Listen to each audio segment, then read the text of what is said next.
Hey, it's time for Tom's Toons, and this boat behind me is a bit of a disaster.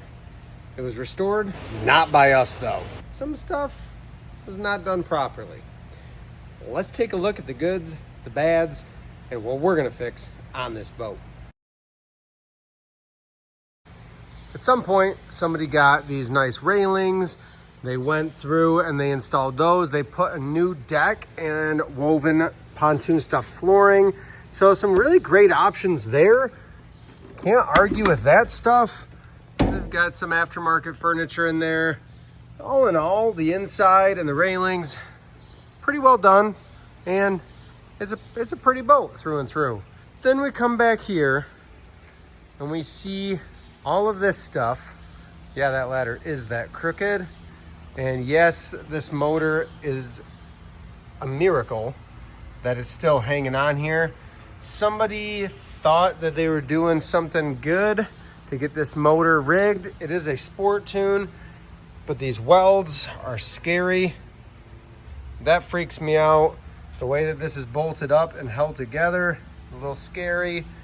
This is some sort of PVC board that they use to span across. We're gonna take a peek and see what we can do to make this flow better. There's still gonna be a transition here, but we're gonna try to tie this in, make it a little more factory at least for them. So it came to us to make this right.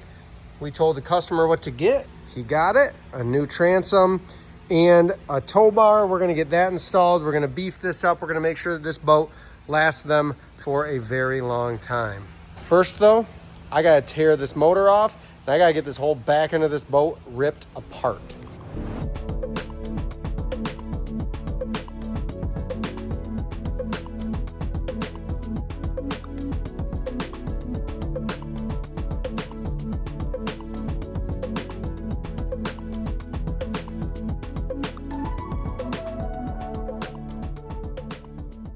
So the motor came off just fine, but it exposes what we really have going on here. I'm gonna get this transom off, then let's take a deeper dive into what was holding this motor on, and you might cringe, kind of like how I am inside looking at this. Now I'm gonna pull this off, get it down, get a plan together of how we're gonna reattach the new transom, and then we can kind of get going from there in terms of how we're gonna rebuild this. But we know we need to add some support across the back here, because eventually they're looking to repower with something a little bigger, like maybe up to a 115. The 60 moves the boat well, but down the road, they wanna have a boat that's a little faster, can pull tubes and stuff. This 60 on a 20 or 22 foot boat, they can pull an adult on water skis. They've done it. That sport tune helps in that regard. When you add drag to the boat or weight to the boat, that sport tune helps it get up and go a little better, but we're gonna make sure this is ready for a bigger motor if and when they ever repower.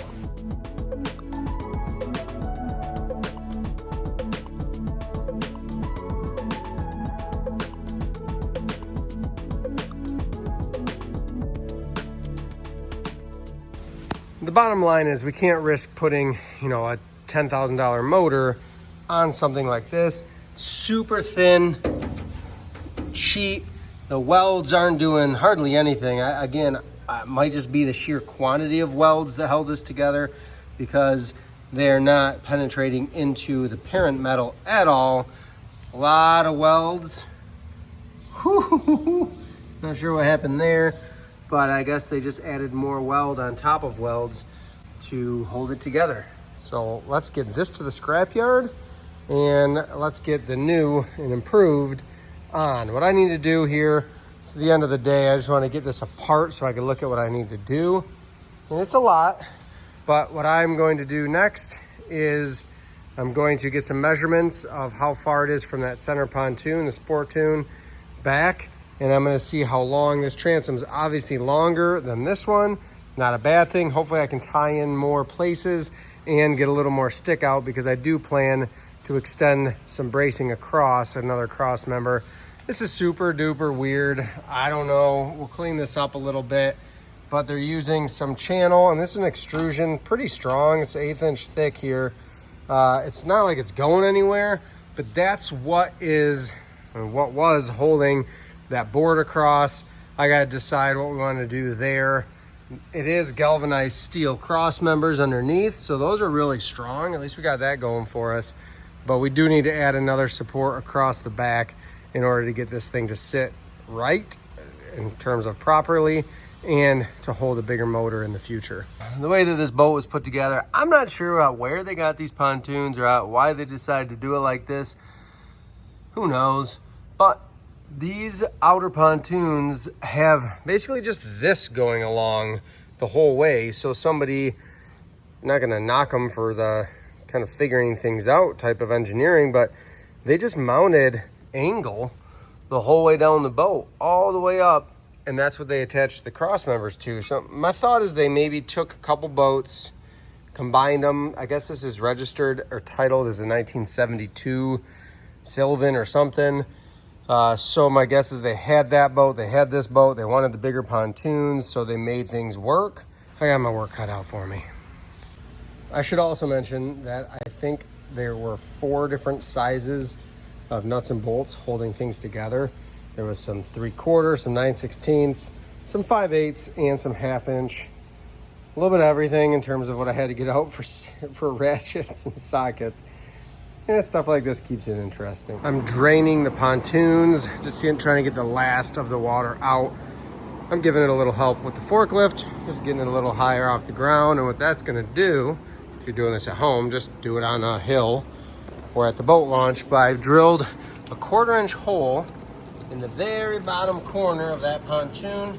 That's gonna help me get every last little bit out. Do the same thing on the port side. And let's look at the drain plug situation here. On each side, I've run a hole. It's a little, probably about 1 inch, maybe a hair bigger. And I'm gonna clean all this scuzz up. We'll sand it and then wire brush it with a stainless wire brush. There's that hole I drilled. We're just gonna let this keep leaking because when I punched this hole, there was still a little water in the bottom. A couple ways to do this. Could have removed this on each side. A lot more cleaning, a lot more welding. The customer was happy with just getting a drain hole here so that if there is water in there, he has a way to get it out. So that's why we did that. And same thing on this side. So I have matching drain plugs. That's gonna get 99% of the water out. And if he's sitting on the boat launch, pulls his drain plugs, then that's gonna get all the water out he needs. If there's an extra 1/2 gallon in there, it's not gonna hurt anything, but we need to get the bulk out just like I did. I bet I got 10 gallons out of each pontoon in total. So 5 to maybe closer to 12 gallons. I had to empty that bucket a couple times and it's still got some water in it now. This is the drain plug fitting that I use. I just ordered these online. It's a cast aluminum piece. It's threaded, good to go on that. I'll weld this around. TIG welding is the best way to do this. It's the only way I'll do it because I know I can seal it up nice and tight. Drain plugs are in. It actually took the weld pretty darn well considering it's old dirty aluminum. Pretty happy with that. We'll pressure check it when we're all done. If we need to touch anything up, especially near that transducer bracket, that'd be the only place I'm a little nervous if it's sealed well or not. But we'll pressure check it and find out. And then we're up here laying in this bracket that will be bolted into this cross member, and then we're going to extend it across and we'll gusset across both brackets here. So just piecing them together, and then there will be on these brackets here a gusset to go down to the center of the tune on both sides. Always wearing my hearing protection if I don't have my earbuds, just save my ears. TIG welding, super loud. So there we go, a few hours of weld and fab, and that's how everything's gonna fit up. We gotta play with this, whoever set this boat up. There were some slight differences, which if you remember in a video from a little while back, a factory boat from Manitou had a significant, I think it was like a 1/2 or 1/4 inch difference between where the bracket and the end cap were on each side. So we're dealing with a little bit of that, but we'll square it up the best we can when we mount this transom coming up in a couple days here. It's the 4th of July. I'm gonna go home, enjoy I think there's brisket on the smoker my in-laws are doing, and gonna really just go relax. So we'll come back to this and we'll wrap this up, get the transom on, the motor bolted back up. It's looking good. We're in good shape. A lot of good things happening here. We got all rested up over the 4th of July weekend and right back to this. So we're mounting this transom. What I did is I squared the transom up with the centers of the pontoon. There's a weld seam right down the middle. We're gonna trust that that is dead center on both sides. and that's what we're centering off of. You kind of just have to pick where you're gonna go and go for it. The center pontoon on this boat is off almost an inch in the back between the Toons, so that didn't give us a ton of reference, so I had to go with what I trusted to be as square as possible, being those weld seams on the tops of the pontoons. I get asked this a lot. When you're mounting a transom, this is a little close. This is about 12 and a half inches. I've seen it up to 12. I usually shoot for 14 to 16 inches in terms of the space from this last cross member to the transom here. So I shoot 14 is kind of that sweet spot. You should be able to tilt up. These are 2.5. So I think we're gonna be just fine at 12 and a half inches in terms of full tilt range. We'll see how it goes. And obviously too, motor height is gonna play in. This being a sport tune, probably gonna go up with the motor a little bit. We're gonna do our best to get it tuned in the first time and get it right, but there might be some guess and check, and there might need to be some adjusting over time since we switched the transom and how everything's fitting up with that center pontoon. The deck is on this back piece. If you remember, it had that PVC board. It wasn't doing anything. I think they were trying to make it help, but that's fully structured now. We caught a whole bunch of cross members. And the beauty is I was able to get a piece of this same woven vinyl flooring to go on the back here. We'll do a nice little aluminum angle trim. Just keep it simple, nothing crazy, but that way we can make it look nice and fit up nice to finish out. And then we'll reattach the ladder here, which should work a lot better because it's gonna be nice and level. Next step's getting that floor on and then the motor on. The tow bar is in. Let's take a look at that real quick. So just for the record, any tow bar you see is going to say do not use to pull tubes. This one says kites, parasailers, or stranded boats. Just keep in mind, also one person to use the pylon at a time. Do not exceed 45 degrees angle from center, avoiding sharp turns, all of that good stuff. Do not use to ski around the boat. They're just covering their butt. However, this is an all aluminum. It's a robust tower. It's actually really beefy. We had this same tower or pylon on our Tritoon with a 200. You betcha I tested it out. We whipped that thing around, 2 people on a tube, turning sharp, and it did great. The big thing is, if you're gonna install this, if at all possible, you really wanna catch a cross member. So I've got this square tube here that's bolted in not only here, but also into the transom. So a lot of reinforcement here. That next cross member is bolted in here and here into the transom and the bracket. So this has a ton of support, even though this back board is short. Not really worried about that because the support is coming from the cross member and all of this tied in together near the transom. They send you this piece of hardware, this rectangle flat stock with the holes in it. I don't use that typically. I try to catch a cross member, which means I did have to get different hardware. This is 1/2 inch, this is a 2.5 inch tube, and this is a 4.5 inch bolt, and I added a nice little piece of flat stock in here just to keep it from crushing my square tube at all that's holding up the transom and the motor.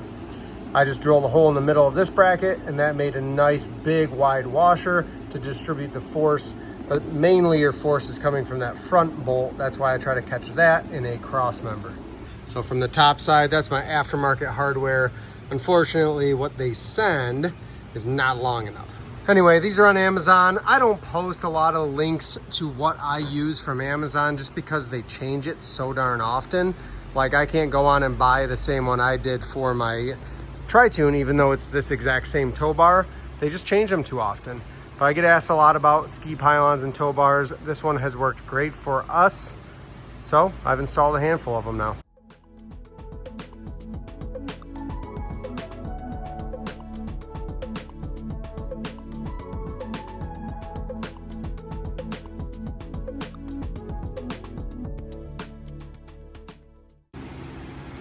Solid day getting this boat coming back together. Here we go, age-old question. How high do you mount the motor? I don't know. I have a guideline that I go by that works for me, but on a sport tune application like this one, there's a good chance that this motor is gonna have to be moved up or down. I'm gonna make sure that the customer's okay with me taking it to the river to test drive it, see how it does. That way I can move it before he comes and picks it up all the way from Ohio. But in general rule is I take this water line right here, I run a straight edge across, and I want to get my ventilation plate right here, right about 4 inches below that water line. Right now I'm probably a little bit deeper than 4 inches below, but I'd rather start there and have to go a little bit higher, a little bit lower. I literally hung it on the 3rd hole, so I've got 1 more to go up, or could potentially go down 2. So we're in good shape for adjustment. I didn't max it out one way or the other, but the only way to know on a sport tune especially, or any pontoon, is go run it, because they're all a little different. I just got back from the river with this boat, test running it, and it ran awesome. But just to talk through this, let's talk how I would have troubleshot had I had some issues. I'm gonna flip around and kind of show you so I can point things out. So in terms of motor height, I like to do 4 inches below these outer pontoon water lines here, that scum line there. I like to be 4 inches below, in line with my ventilation plate, AKA cavitation plate, call it what you want, that plate above the prop. We're a little deeper right now, only because I'm already in the 2nd hole from the bottom. This ran honestly really clean for a sport tune. There was no slippage. I turned hard with it. It turned great. Actually banked pretty nice. That center pontoon's a little deeper in the water, so it turned really well. Didn't blow out at all. I had a lot of room for trim. So those are the things to take into account when you're testing with a sport tune setup. Trim it up. See how far you can trim it before it blows out. As soon as it does, make sure you let off the throttle or trim it right back down. We don't want to over rev. And then turning. That's the 2 big things. Turn that bugger sharp, keep the throttle on it, and see how it does. If you're blowing out when you trim, or you're blowing out on a turn, you'd want to potentially drop that motor down, or potentially you could look at a 4-blade prop. I love an aluminum propeller on a pontoon because a lot of times we're running in shallow water, and if you hit something, you're going to do damage to the aluminum propeller instead of the guts of your lower unit. That's my take on it.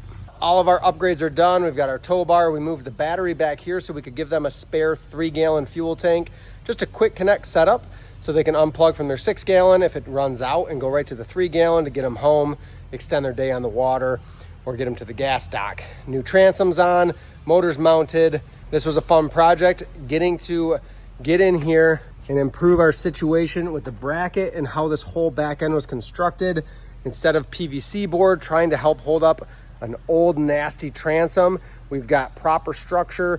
We were able to tie the tow bar into that. All in all, if you're gonna tackle something, do it right the first time you go at it, and then you won't have to redo it. In this case, they weren't the ones who did it, but they brought it to us to correct. Thank you so much for watching. Make sure you go subscribe to the channel to see our future projects, and leave a comment below. Let us know what you think of these improvements. How did we do?